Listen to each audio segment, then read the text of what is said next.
Okay, welcome back, everybody. If you recall from last time, we were exploring sequences, and we made a definition, a rather curious definition, which was that a Cauchy sequence is a sequence where all the points of the sequence get close to each other. Okay, and we wanted to try to understand what are the consequences of being a Cauchy sequence. Now, we saw that if a sequence converges, then in fact it's Cauchy. That is, if a sequence is actually converging towards a point x, then all the terms are actually getting close to each other. Why was that? Well, that was because if you want to show 2 points in the sequence are close, you can measure their distance to x, the limit of that sequence. And since those pairs of distances must be small, their sum must be small in the triangle inequality. That's the basic idea, right? And we have the question, of course, then is, so Cauchy sequences, convergent sequences are Cauchy sequences convergent all in every metric space? And the answer was no. Okay. But we make the definition that a metric space is complete if, in fact, Cauchy sequences converge. So complete spaces, being Cauchy and being convergent, are the same thing. Okay, that's why complete spaces are of interest, and we want to understand what spaces are complete. So that's the major topic of today, and if there's time, we will discuss some other topics as well. Okay, great. So what metric spaces are complete? Many of you last time, I think, had a conjecture that, in fact, that R was complete.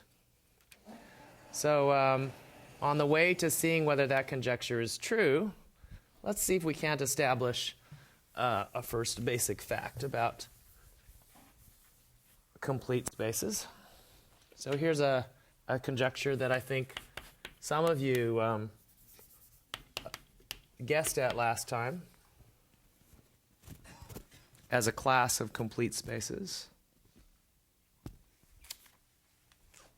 Compact spaces. So here's a theorem. Compact metric spaces are in fact complete. Interesting. Okay. So give me an example of a compact metric space. The interval 0, 1. Okay. R is not a compact metric space, right? Because it's not compact. It's unbounded. Good. What's another example of a compact metric space? How about finite? A set that's finite is certainly a compact metric space. Okay. Of course, convergence. Let's just convince ourselves that they're complete. Is it true in a finite metric space, one with only 5 points in it, you have a sequence? Is it true that if it's Cauchy, it converges? I have 5 possibilities, and I have to pick an infinite string of things, and they all get close to each other eventually. Then what must be true? Eventually, this sequence, which might hop around initially, must do what? Must stay on 1 and stay there because the points are getting close to each other, right? As soon as epsilon gets smaller than the minimum distance between 2 points, then all the points have to be at the same point of the space, right? Okay, so that's kind of a trivial theorem when the space is finite. Compact is a little more interesting, but not too far off that idea. So let's do a proof for compactness. I'm actually going to do a different proof than the proof that's in your book, and so you might compare the proofs. But this one's going to use the insight that we saw last time, that compactness implies sequential compactness. And so we're going to use that fact. So what we want to do to show a space is complete is to take a sequence, an arbitrary sequence, xi. Let's let that be a Cauchy sequence. Actually, let me write xn, since we've been using that as our index. Let xn be Cauchy. What is our goal? Good. Our goal is to show xn converges. Okay? That's our goal. And to do that, of course, we need to figure out what point it converges to. That would be nice to specify here. So this is in the space X. Okay.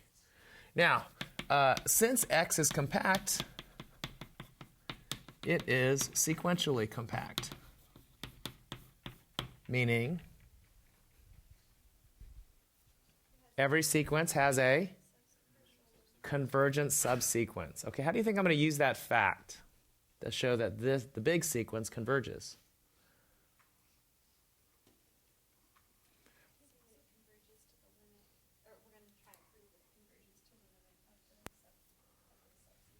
The limit that the subsequence converges to. Good, excellent. So this is the nice thing about this criterion is it gives us something to latch onto. We know because it's compact, it's sequentially compact. So there exists a subsequence. Let's call it, how do we usually notate a subsequence?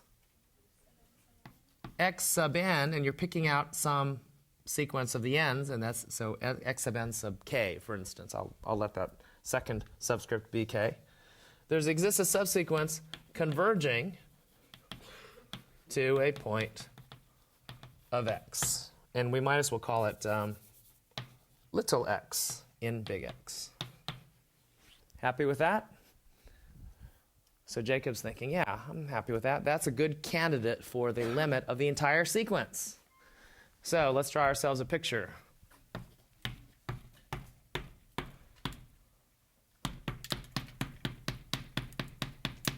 Okay, so this sequence is, is doing some funny things, but we've identified a subsequence which appears to be converging to something. Maybe this point. Let me draw a limiting point, which I'll call x. And these circled points are the subsequence that converges to x. Help. I want to show now that the entire sequence converges to that point x. First of all, does everybody agree that that's the thing to do, is to show that that limit x of the subsequence is the limit of the whole sequence? Yeah, okay. Show me how you're going to do that. How are you going to show that all these other points eventually also get close to x? If I know that this sequence gets close to x, how am I going to show that? Yes, Keith. So after some n k, Uh-huh. n k gets there, so you can relate n k to just n. Okay.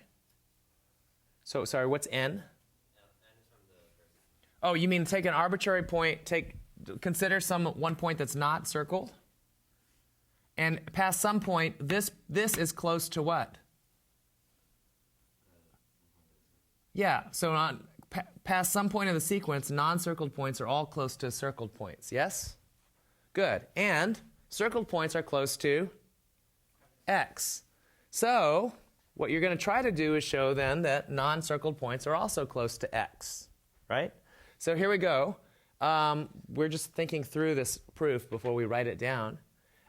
We want, for any epsilon, to show that all the points are eventually within epsilon. So let me suggest doing that with a little ball here of radius epsilon.